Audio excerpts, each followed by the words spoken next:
저물매 제자들이 바다에 내려가서 배를 타고 바다를 건너 가버나움으로 가는데 이미 어두웠고 예수는 아직 그들에게 오시지 아니하셨더니 큰 바람이 불어 파도가 일어나더라. 제자들이 노를 저어 10여리쯤 가다가 예수께서 바다 위로 걸어 배에 가까이 오심을 보고 두려워하거늘 이르시되 내니 두려워하지 말라 하신대 이에 기뻐서 배로 영접하니 배는 곧 그들이 가려던 땅에 이르렀더라. 아멘. 할렐루야. 어느 때보다 뜨거운 여름을 보내고 있습니다. 기온이 37도, 38도 되는데 유치부가 주차장에 풀장을 만들어 놓고 여름성경학교를 하고 또 어린이부가 서울여자대학교에서 연합캠프에 참석을 하고 또 우리 청소년부가 호소대 아산 캠퍼스에서 전국에서 모여든 청소년들과 함께 은혜를 받았습니다. 어제 우리 청년들이 연합 캠프에 참석해서 한 4시쯤 돌아왔는데 달라졌더라고요. 목사님 달라진 게 어떻게 알아요? 인사를 하는데 눈빛이 달라졌더라고. 그냥 반짝반짝. 얼마나 예쁘고 얼마나 감사한지. 애써준 우리 교사들과 우리 부교육자들에게 감사를 드리고요. 또 밤이면 나와서 우리 청년들을 끌어안고 중보하며 기도해 주신 모든 성도님들께 감사의 말씀을 드립니다. 이 뜨거운 여름 우리의 기도가 결코 땅에 떨어지지 않습니다.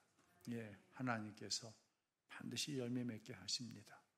지금은 눈에 보이는 것이 없다 할지라도 하나님께서 이루실 일들을 기대하며 우리는 더 뜨겁게 기도하고 더 뜨겁게 찬양하고 더 뜨겁게 헌신하고 할렐루야. 최근에 전직 대통령 부인 특검 수사가 전 국민의 관심사로 떠올랐습니다. 명품이 도대체 뭐 그리 중요한지, 특별한 행사에 걸고 끼고 있던 액세서리들이 문제가 되어서 구속의 결정적인 요인이 되었다고 합니다. 참 아쉬운 소식이 전해져 오는 것은 해외 순방에 걸었던 목걸이를 내가 사주었다라고 자발적으로 어느 기업의 회장이 밝혔어요. 공교롭게도 기독교를 대표하는 서희건설의 이봉관 회장이 바로 그 주인공이죠.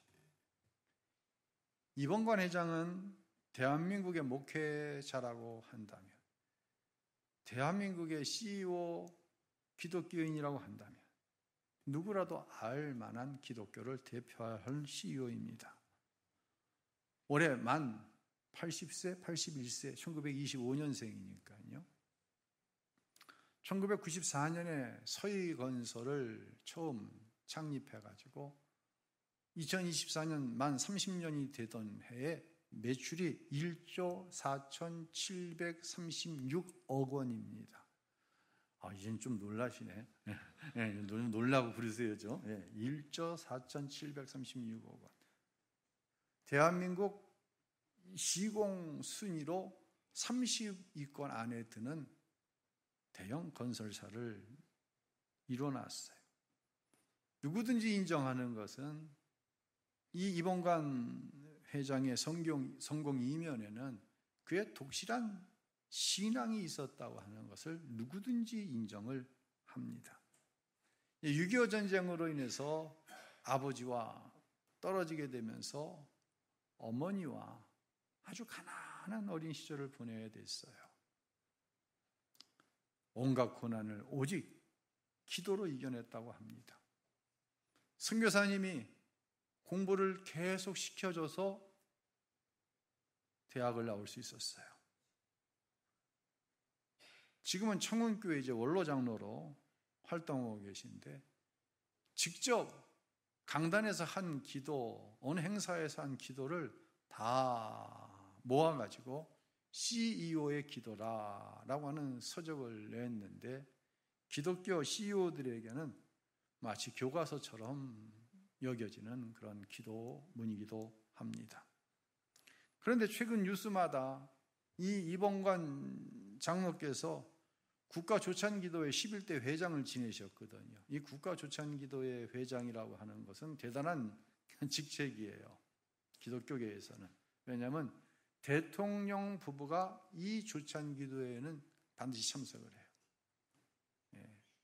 이전에 이명박 대통령이자 장로님이 무릎을 강단에서 꿇고 기도한 것으로 유명해진 그 조찬기도회이기도 합니다. 이 11대 회장이 바로 이 이봉관 장로님이신데 전 윤석열 대통령 부부를 강단으로 의전해 오는 모습을 계속해서 뉴스마다 클로즈업 해갖고 내보내는 거예요. 국가조찬기도회, 윤석열 대통령 부부, 그리고 이봉관 장로, 그때 설교가 김장한 목사.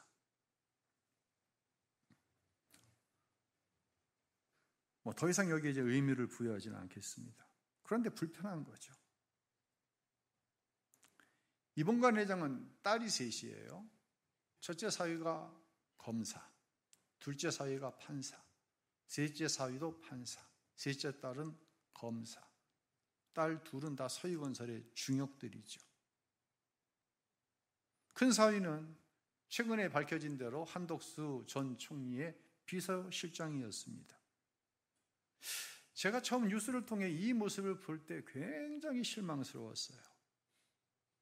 실망을 넘어 이거 전도에 굉장히 부정적인 영향을 미치겠구나 라고 염려가 됐습니다. 그런데 제가 오늘 설교를 준비하면서 이런 생각을 해봤어요. 장로님이 왕이 되고 싶었구나. 뭐가 되고 싶어요? 왕이 되고 싶었구나. 장로님은 부와 또 능력 있는 딸들과 사위들, 그리고 세상적인 명예와 교회 안에서의 명예, 기독교계의 명예, 모든 것을 다 소유했어요. 하나님이 주셨다고 본인도 믿고 자타가 인정을 했습니다. 그런데 하나님이 주신 것을 세상 권력을 가지고 지키려다 보니까 목걸이도 줘야 되고 비서실장도 해야 되고 판검사를 사위로 맞아야 되고 이렇게 매스컴은 전문가들은 연일 이 얘기를 해대고 있는 것이죠. 제가 장로님이 왕이 되고 싶었구나 이 생각과 더불어 한 생각은 무엇이냐면 누구든지 이렇게 될 수 있다. 여기서 누구든지 누구도 포함돼요. 나도 이렇게 될 수 있겠구나. 누군가가요 어느 공동체에서 영향력이 생기잖아요. 그러면 당신 뭐 좀 하라고 어떤 직함 좀 맡으라고 합니다. 대부분요 스스로 왕이 되는 사람은 없어요. 주위에서 자꾸만 왕이 되라고 뭐 좀 하라고 머리가 되라고 우두머리 되라고 자꾸만 부추깁니다. 여러분에게 만약에 이런 순간이 온다면 어떻게 하실 건가요? 그래서요 저런 사람이 대통령에 출마했나? 기호가 7번, 8번, 9번까지 나가잖아요. 저 사람이 도대체 누군데 국회의원을 나왔나? 이 사람들 공통적으로 하는 얘기가 있어요. 무슨 얘기예요? 나는 안 나오려고 그랬는데 주위에서 꼭 내가 아니면 안 된다고 그래서 나왔다고. 참 어리석은, 참 성숙하지 못한 사람입니다. 성숙하지 못한 사람은요 왕이 되라고 하는 이것에 다 넘어갑니다. 누군가가 명함을 내밉니다. 그것이 목사일 수도 장로님일 수도 각계각층의 리더일 수도 있죠. 무슨 직함이 그렇게 많습니까? 도대체 그 직함을 다 유지하기 위해서 얼마나 많은 물질적인 에너지, 시간적인 에너지가 필요할까요? 목사가 교회에 있어야죠. 교회 장로가, 사업하는 대표가, 직장인이, 가정의 가장이 세상이 얼마나 급변합니까? 이 급변하는 세상을 따라잡기도 바쁜데 그런 실력은 언제 키우고 가정은 누가 지키고 그 직함을 다 어떻게 하려고요? 명함을 주면서요, 저에게도 명함을 달라고 합니다. 그러면 저는 목사입니다. 명함이 없습니다. 사실 저도 명함이 있어요. 근데 명함은 우신교회 담임 목사 이승원 이게 다예요.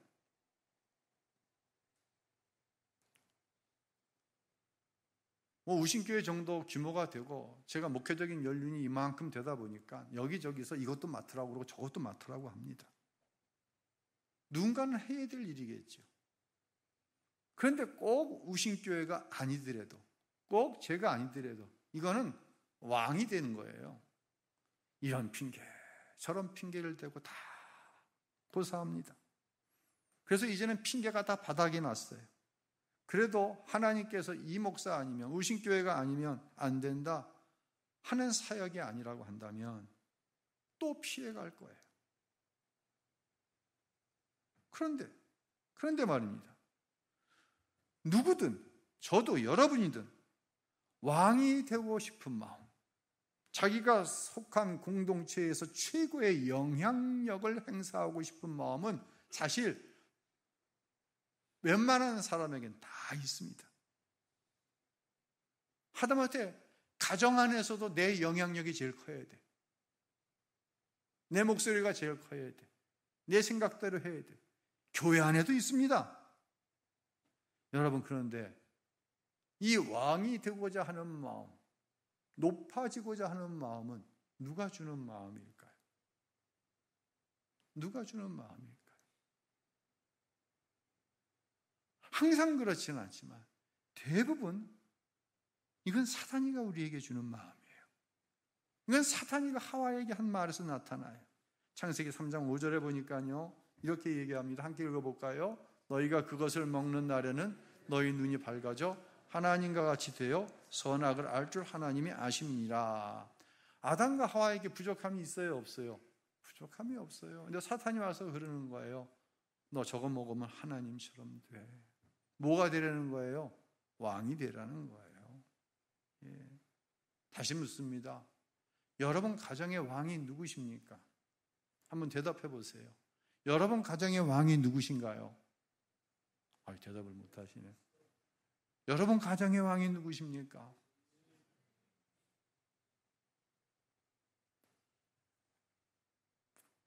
여러분 가정의 왕이 누구예요? 여러분 직장, 여러분 기업의 왕은 그럼 누구십니까? 난 이런 멋진 우리 성도들이 나왔으면 좋겠어요. 큰 사업을 하는데 대표 예수님 명함을 딱 내미는 거예요. 난 그런 우리 집사님, 안수 집사님, 장로님들이 좀 나오셨으면 좋겠어. 대표가 누구야? 명함을 내미는데 예수님. 다른 직함이 뭐 필요 있어요?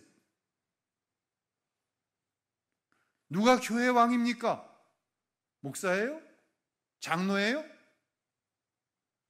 여러분, 이 질문에 대한 대답이 투명하지 않으면, 명확하지 않으면 결국은 내가 왕이 되려다가 에덴에서 쫓겨난 아담과 하와처럼 우리 가정 안이 에덴이 아니라 마치 쫓겨난 아담과 하와처럼 우리의 가정이 어느 순간 황폐해지고 말고 영생과는 전혀 관계가 없는 그러한 과정이 될 수밖에 없다는 거예요. 여러분을 축복하는 것은 당신의 가정의 왕이 누구입니까? 누가 물어보든 예수 그리스도, 그분이 내 가정의 왕이십니다. 할렐루야. 우리가 이 오병이어의 이제 기적과 관계없는 말씀을 오늘 본문을 읽어갔던 것 같은데, 사실 이 풍랑이는 바다를 걸어오셔서 제자들을 구원해내신 이 말씀은 오병이어와 이어지는 말씀으로 우리가 봐야 합니다. 자, 무리들이 오병이어의 기적을 경험했어요. 그리고 예수님을 누구로 세우려고 그랬어요? 왕으로 세우려고 그랬잖아요. 근데 예수님은 이들을 뒤로 하고 산으로 가십니다. 이러한 모습은 곳곳에서, 복음서 곳곳에서 우리가 찾아볼 수 있어요. 그럼 예수님은 왜 산으로 가셨을까요? 왕이 되시지 않고. 산은 사람을 의식하지 않는 곳입니다. 산은 하나님과 1대1로 만날 수 있는 장소입니다. 산은 내 사명을 바로 볼 수 있는 곳입니다. 나에게도 이런 장소가 있어야 됩니다. 왕이 되고자 하는 일에는 어디에든지 참석을 하고, 왕이 되고자 하는 일에는 항상 내가 있는데, 사람을 의식하지 않고 기도할 수 있는, 하나님과 1대1의 관계 속에서 내 삶을 들여다볼 수 있는, 내 사명을 들여다볼 수 있는 장소가 없다? 목사님, 우리 집에는요, 그냥 남는 방이 없어서 그런 방 말고요, 그런 시간으로서의 방을 얘기하죠. 새벽을 깨어 하나님 앞에 여쭙는 거예요. 새벽은 무슨 시간입니까? 사람의 관여를 받지 않는 시간이에요. 하나님과 1대1 관계를 확인하고 오늘의 하루의 삶이 누가 왕이 되실 것인가를 마음에 준비할 수 있는 시간이에요. 내가 그것이 세상에서의 일이든지 교회 안에서의 일이든지 가정 안에서의 일이든지 이 내 삶에 누가 주도권을 쥐고 오늘 하루를 이끌어 나가실 것인가? 이 시간이 우리의 시간 안에 있어야 된다는 것이에요. 사랑하는 성도 여러분, 그때 하나님께서 여러분을 친히 높이십니다. 내가 그냥 사람들 통해서 높아지고 그냥 내가 내 노력으로 높아지고 이거 절대로 유지 안 됩니다. 그리고 하나님이 사랑하시는 하나님의 사람은요, 하나님께서 친히 이거 유지 안 시키십니다. 절대로 유지 안 시키십니다. 왜냐하면 예수님이 그렇게 본을 보여주셨고 예수님께서 우리에게 그렇게 살라고 말씀하시기 때문이에요. 예수님은 사람들이 억지로 강제로 왕을 삼으려니까 산으로 가버리셨어요. 산에 가서 뭐 하셨을 거예요? 하나님과 1대1 하시는 거예요. 내 사명이 십자가인데 십자가의 길로 바로 가고 있는가?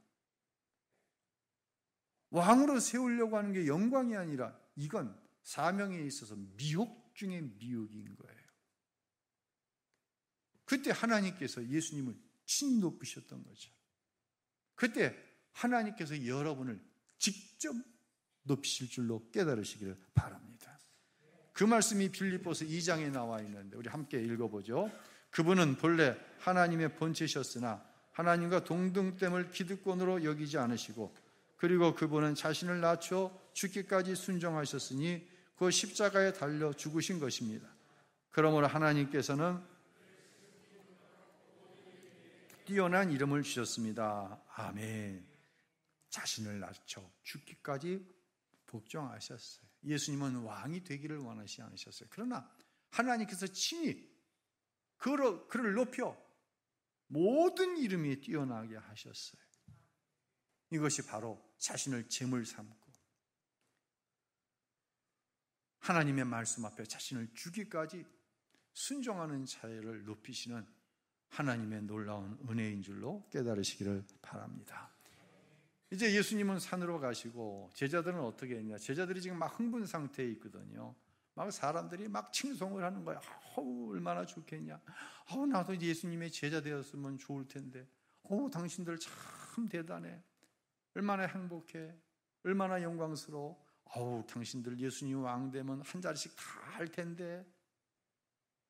이러고 있는 제자들을 예수님은 등을 밀어 갈릴리 바다를 건너 가버나움으로 가게 하십니다.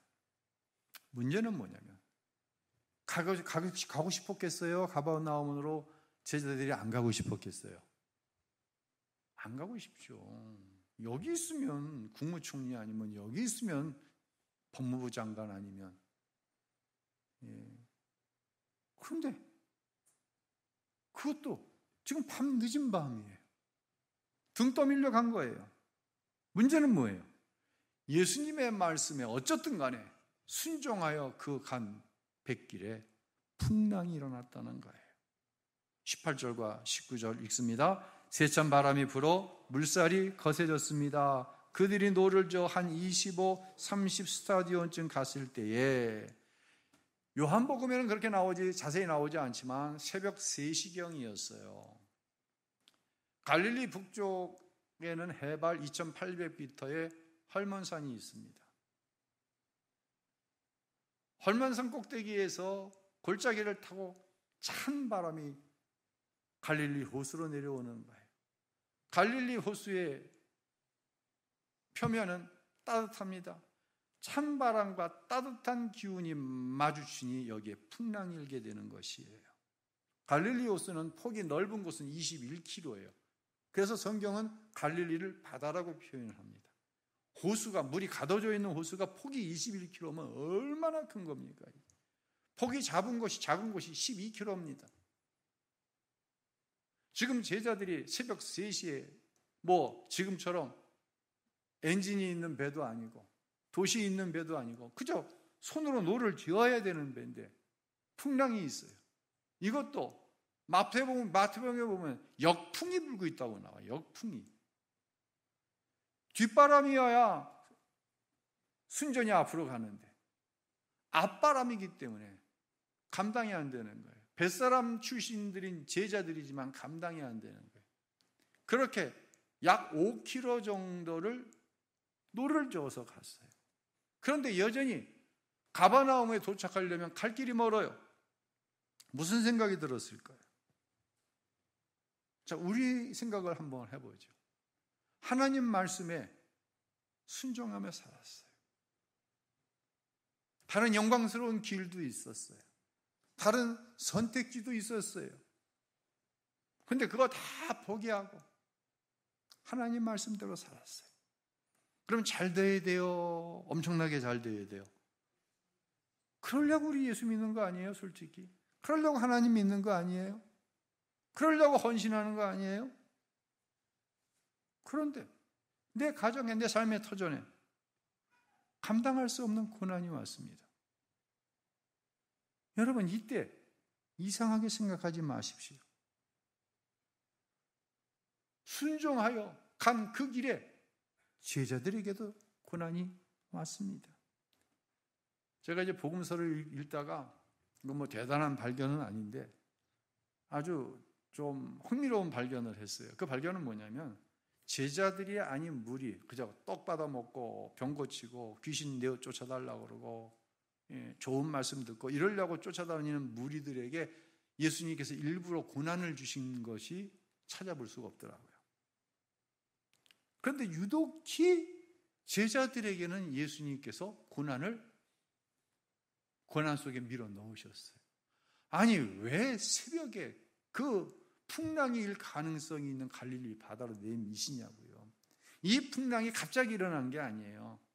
헐몬산에서 내려오는 참 기운과 갈릴리 바다의 따뜻한 기운이 만나 이 풍랑은 자주 일어나는 거예요. 그리고 이 풍랑이 일어나면 가버나움으로 가는 길에 역풍이 되기 때문에 이건 안 되는 거예요. 그런데 예수님께서 그 시간에 밀어넣으시는 거예요. 풍랑이 있는 바다 또 한 번 있었죠? 풍랑이 있는데 예수님은 배 고물에 주무시고 계셨잖아요. 갈릴리 바다에서만 제자들은 예수님께서 2번씩이나 고난 속으로 집어넣어 버리셨거든요. 왜일까요? 왜일까요? 반대로 뭐 좀 원하면은 야단을 치시는 거예요. 주님 왕으로 오실 때 우리 중에 하나는 주의 우편에, 하나는 주의 좌편에, 쓸데없는, 이 철없는, 이 믿음이 없는 야단을 맞는 거예요. 주여 그리 마옵소서. 사탄아 물러가라. 너희들은 물러가라. 내가 하나님의 일을 생각하지 않고 오직 사람의 일만 생각한다. 야단만 맞는 거예요. 왜일까요? 왜 하나님의 사람인 여러분이 가는 길에, 왜 말씀에 순종하여 살아가는 그 길에, 왜 사명을 최우선으로 하여 가는 그 길에 왜 고난이 있냐는 얘기예요. 왜일까요? 의도가 뭘까요? 오도 가도 못하는 상황이에요. 그래서 그들은 두려웠어요. 우리에게도 그 상황이 있고 우리도 그 상황 때문에 두려워요. 그런데 그 순간 그 풍랑이를 걸어 제자들에게 다가오시는 예수님을 보게 됩니다. 19절 함께 읽겠습니다. 예수께서 물 위를 걸어서 배 쪽으로 다가오시는 것이 보였습니다. 그들은 두려웠습니다.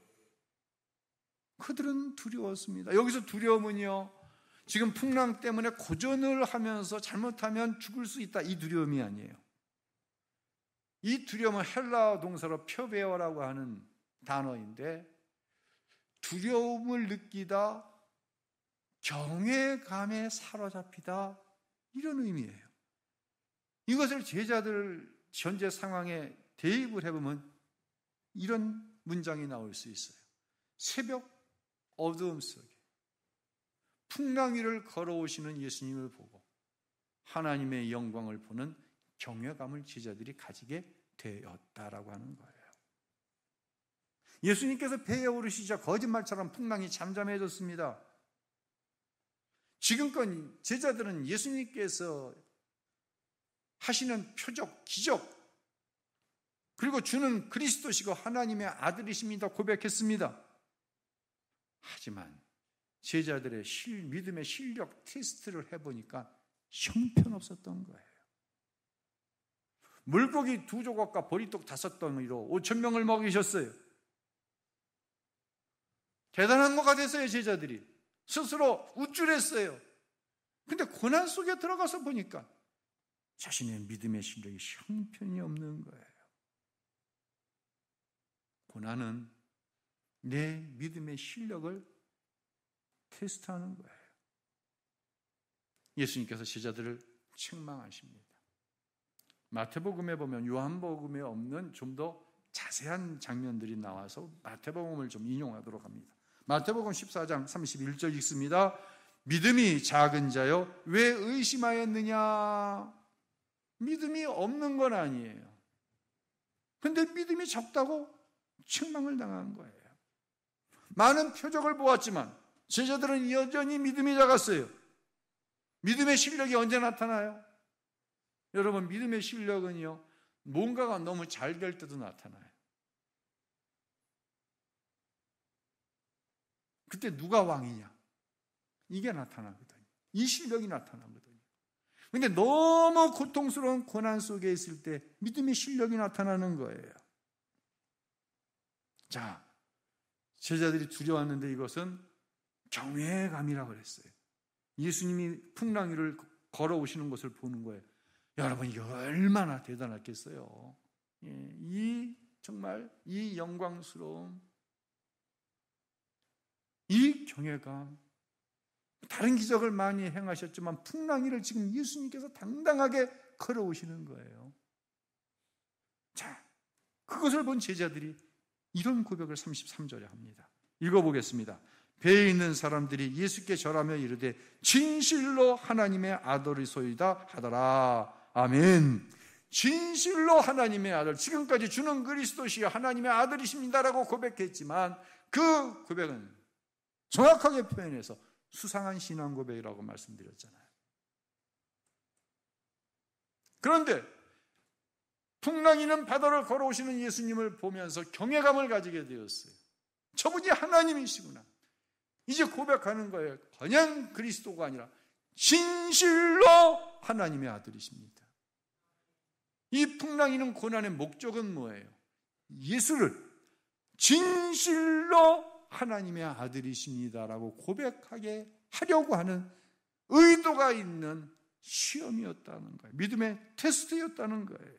이것이 바로 예수님께서 제자들에게만 주신 고난의 이유다라고 해석할 수 있지 않겠어요? 이것이 바로 하나님의 사람인 저와 여러분에게 하나님께서 왜 이런 고난을 주시지? 그 이유인 줄로 믿으시기를 바랍니다. 비행기 조종사들을 훈련시킬 때 매번 비행기를 뛸 수 없고, 특별히 초보 훈련자들에게는 시뮬레이션이라고 하는 것을 이용해서 이렇게 훈련을 시킨다고 그래요. 진짜 이제 몇백 명이 타고 있는 여객기의 조종관을 잡게 되었습니다. 음속의 몇 배가 되는 전투기의 조종관을 잡게 되었습니다. 시뮬레이션에 앉아 있을 때하고는 느낌 자체가 다르겠죠. 마찬가지. 대단히 외람된 이야기지만 여러분이 이 시간 아멘 아멘 합니다. 그렇게 될 줄로 믿습니다. 하나님은 그런 위대하신 하나님입니다. 능력의 하나님입니다. 그래서 고난 가운데 두렵지만 그 두려움 속에서 오히려 하나님께서 하시는 위대한 일을 통해 하나님이 진짜 살아계신 것을 내가 믿습니다. 이렇게 고백하지만, 이렇게 고백했는데 막상 고난이 오니 내 믿음이 적던가요? 믿음이 크던가요? 오병이어를 보고 여러분의 삶 속에 하나님의 오병이어의 축복이 있을 줄로 믿습니다.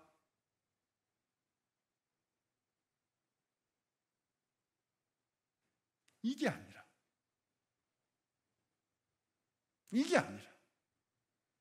풍랑이는 현실적인 내 삶을 바라보면서 하나님은 살아계시고 하나님이 나와 함께 하시고,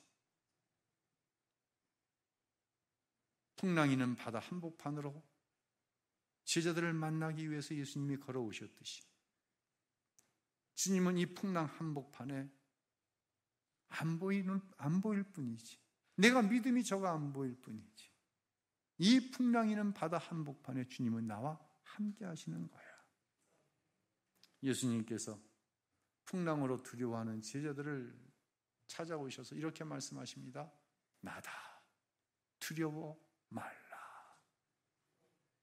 나다, I am. 나다, 두려워 말라. 이 믿음의 실력이, 이 하나님을 믿는 믿음의 실력이 발휘되는 것이 여러분이 지금 당하고 있는 고난의 삶 한복판인 줄로 믿으시기를 바랍니다. 어둠만이 가득한 곳에 빛이 들어오면 어둠이 물러가는 것처럼 풍랑이는 바다에 예수님이 오셔서 그를 향해 진실로 당신이 하나님의 아들이십니다라고 믿음으로 고백했을 때 그 풍랑이 잔잔해졌던 것처럼 예수님이 내 안에 오신 것을 볼 수 있으면 말씀을 통하여 하나님의 음성이 들려지고, 하나님의 음성이 들려질 때 내가 너와 함께한다, 두려워 말라, 할렐루야, 그 음성을 듣게 될 줄로 믿습니다. 그것이 행복한 성도의 삶이에요. 그것이 영생 얻는 성도의 삶이에요. 두려우시죠. 감당할 수 없죠. 참 어떨 때 보면은 이게 사는 게 뭔가? 이게 사는 게 뭐지? 이게 사는 게 뭐야? 그게 우리의 삶의 끝은 아니잖아요. 이 뜨거운 여름, 8월 이제 석주 남았는데요. 석주 금요일 날 다른 거 하지 말고 찬송하고 기도하자. 제일 큰 이유는 거기에 있어요. 새벽을 깨워 기도하세요. 기도의 시간을 만들라는 얘기예요. 예. 가능하면 교회 와서 새벽 기도하면 좋죠. 그렇게 하세요. 그렇지 못할 여력이면 하나님과 사람 보이지 않고요, 또 하나님과 1대1 내 사명이 온전히 하나님의 왕이신가 처절할 정도로 한번 몸부림쳐 보세요. 그리고 함께 기도해 보세요. 그때 하나님께서 말씀하실 거예요. 나다, 두려워 말라. 그러면 되는 거 아니에요? 예. 그러면 되는 거죠? 그런 은혜의 역사가 말씀 앞에서 나도 그렇게 되기를 원합니다. 간구하는 모든 사랑하는 성도들 위해 함께 하시기를 예수님의 이름으로 축원합니다.